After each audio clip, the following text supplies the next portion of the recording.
हो नि अझ हाम्रो घरमा दिदी बहिनी भएको भए कति राम्रो बन्थ्यो होला है। त्यही भएर हामी पनि त दिदी बहिनी जस्तै बनाउन कोसिस त गर्दैछौँ नि।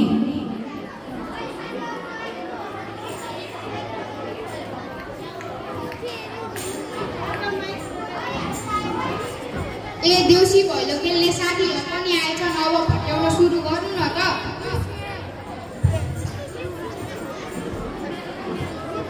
हामी छोटो र मिठो गीतबाट सुरु गर्छौँ।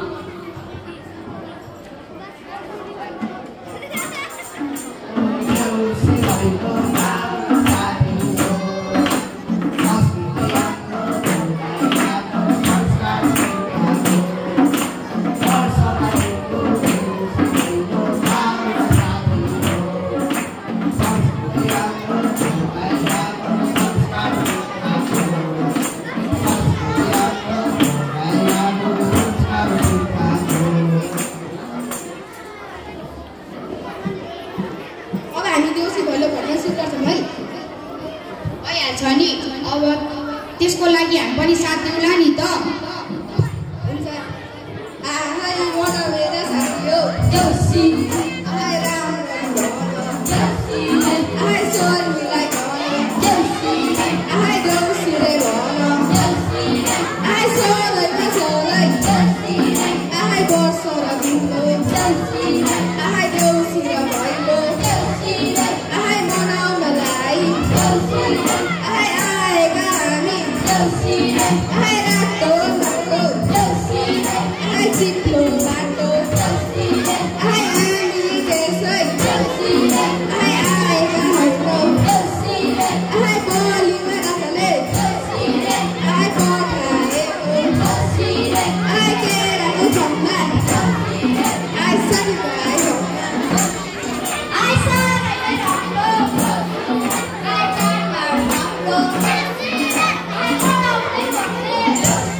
तपाईहरुले सभ्य तरिकाले देउसी भैलो भताउनु भएकोमा धेरै धेरै धन्यवाद।